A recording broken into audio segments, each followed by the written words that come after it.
Okay, it's the 27th of June. It's almost July. The schools are finished for the year.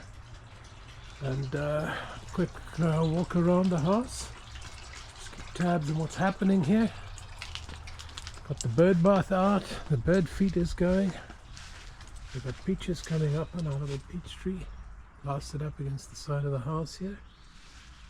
Right, last year I think we had about 2 or 3 peaches on this tree, but this year it seems a lot happier. Around on the side here, we've got one rhododendron doing well, the rest not so much. Our honeysuckle is blooming. You can actually smell it from a little way off. Smells awesome. There's another peach tree, but I don't think this one has any peaches. These two were here when we moved into the house, and they're right up slap against the house, and it's really the wrong place for a tree. Anyway, so this is our back garden where our lawn is. Our cedar tree on that side. Comes Georgie girl. This is the trellis I replaced this year. The old one was grey and old, and the legs were starting to wobble, so I had to cut this vine all the way back. And I'm relieved to see how much it's recovered. I cut it down basically to stumps, but it was late, but it's suddenly started shooting and it's gone bananas now. Same thing with the honeysuckle on the right here. It seems to have recovered. The honeysuckle is weird because it's got all these dead branches, but if you wait a while, suddenly green leaves start sprouting out of them, so it's really hard to judge when to take the leaves off. This vine, I think I must start trimming off some of these ones that stick out too badly. Previously, with the old trellis, the things used to grow over the top, and most of the way over the top of that canopy over there, which was really just too much. Anyway, so this is a side of our house. Our roses are going like crazy. These guys seem to bloom almost the whole summer. Often I go prune them halfway through the summer, and they just shrug it off and they keep churning out the roses. This one is particularly worthwhile. Now we need to deadhead, take some of the old ones off, and then we'll get a fresh batch again. This here is my workshop, and then we've got the sheds on the side here. I put a new motion sensing light on the corner there. We've got the pool out. As you can see, I need to drain it and refresh it again. And down here on the left, I put this piece of fence in and this archway. And then the year before last, we planted this wisteria. And this year it's really taken off. It's already bloomed. And in fact, you can see the pods on it. It had a lot of flowers this year, which is the first year it did. And I can see I'm going to have to start trimming it back because it's starting to overwhelm all our raspberries here. All these guys are raspberries. Right? And there are a lot of raspberries on here. I see this branch is broken, which means that the raccoon that visits at night has probably discovered the raspberries as well. He discovered the strawberries a while back, and I put a little strip of electric fence on the top of the vegetable garden. Oh, this guy's probably about ready. Okay, we've got our apples.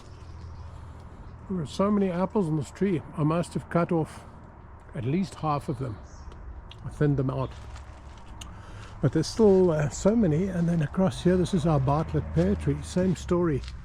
I must have thinned it by about 50%. Kept it down to 2 or 3 apples per branch. 2 or 3 pears per branch.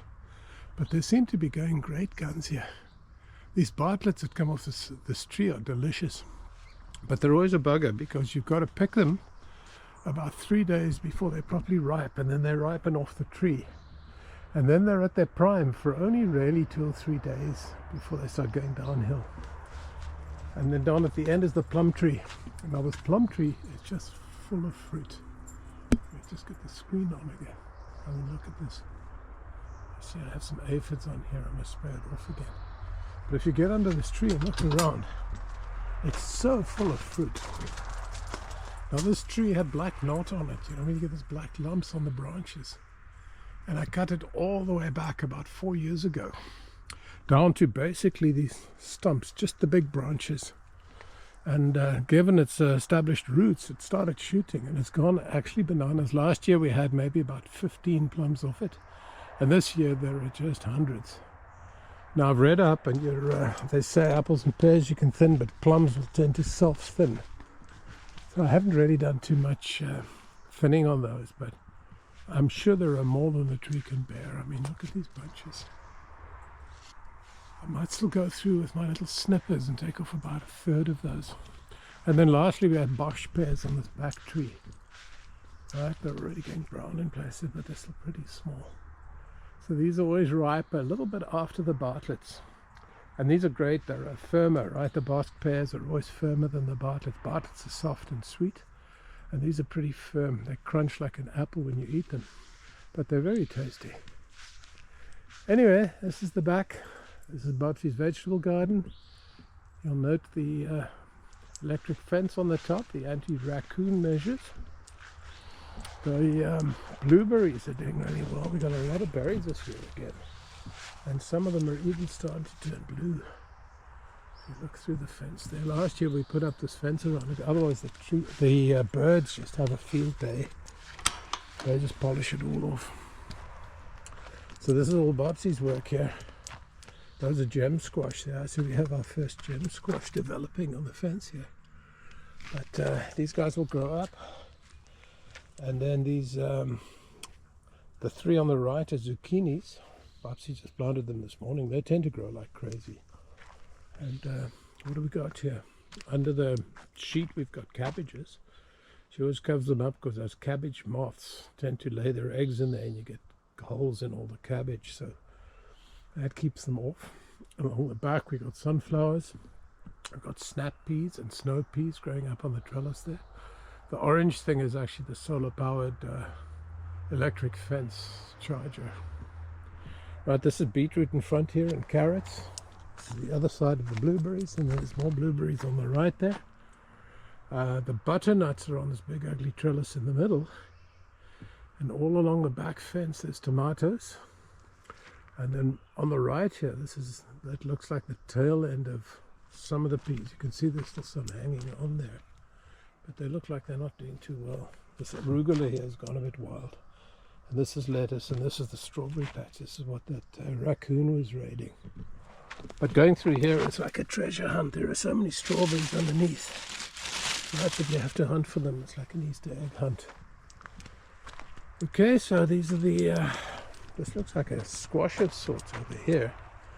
Not quite sure what it is. That's mint, and then these are all tomatoes. So there's those little yellow ones, sun golds, and then a bunch of romas. The tomatoes along the back, some marigolds I see, some more tomatoes. Those guys are all sunflowers, and then in the corner is our little miniature fig tree. Okay, they're under the screen, or to the left of the screen, that's all lettuce. And then underneath there, that looks like peppers. The peppers really like the heat. So Bobsy tends to put the cover over it, and otherwise the season just isn't long enough for them. But under that cover it gets really hot, so they seem to like that. Okay, so that's the vegetable garden. We put it in the year we had the house. And it was first just 2 beds here, and then we actually doubled the size the following year. But Bobsy loves it here. She spends her mornings in here with a sun hat on, tending her vegetables. Over here we have another fig tree. On the left an apple tree, but that one's actually never produced an apple yet. That was just in a pot in the yard when we moved in. So we planted it, and it shoots like crazy. And it actually had some flowers this year, but I don't see any sign of apples on it. So maybe it's still too young. It's got to be at least 6 or 7 years old, so I don't know how long it takes. And then over here is our fig tree. As I mentioned, you'll see there's little figs on there all over the place, little guys. They're all the same color green as you can see there, actually little guys growing on all the little branches here. So, and they're actually they're very tasty. They're very sweet when they're ripe. This is our cherry tree, which has had a bit of a hard time this year because it's had those worm things on it a couple of times. We sprayed with soapy water.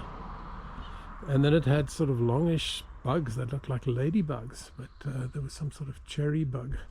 We need to harvest these guys because they're ready. I see there's ants on that cluster on the right, which probably means there are aphids on this thing again. It's a battle to keep this guy healthy. Anyway, the cedar hedge we put in, when we came in, there were 2 cedars there, but they'd been trimmed back so much they were just brown branches. So we ripped them out, and I put this fence across here and the gate to keep the dog in. And then we planted all these cedars a couple of years ago. I need to water them again. They tend to, they have very shallow roots, so you tend to need to water them regularly. This is our fence from one of our fruit trees. This is our spare firewood. We've got a whole, one of the sheds, the middle shed is actually a firewood shed, which is full as well. Okay, here's the truck camper. So we tend to take the camper off in winter, so we can use the truck for garden waste and that kind of stuff. But it's quite a schlep putting it on and off. See, it's got the jacks on the corner, so you have to lift it off and then drive the truck out and then put the trestles underneath. So we'll leave it on for the summer, just for a couple of months. And then on the left is, of course, my little trailer that I built many years ago. That trailer is probably about 30 years old now. I bought a welder and welded it up some time ago. So this is the front of the house. Okay. So this is Bubsy's garden. Sweet Williams in the front. These are lupins, the purple and the yellow ones. These guys here, these stalks, these are Luciferia. So they have these beautiful red flowers, and the hummingbirds go crazy for them. So a couple of years ago, I got some lovely pictures of a hummingbird with its beak in the red flowers. Foxgloves at the back, the tall ones. Okay. Daisies, we've got hostas at the back there. These are azaleas. I don't know what that shrub is at the back. This is a rhododendron. So it all looks pretty healthy at the moment. Clematis, that purple creeper on the post. Anyway, so this is our front garden. In the corner we have a big Douglas fir tree. And then of course this ditch is always a little bit wild, because it's a schlep to have to weed whack the whole thing. You've got to slog through it, getting sprayed with grass jerky. But it's time to do it again. Okay, those are our opposite neighbors. This is our little maple we put in a couple of years ago.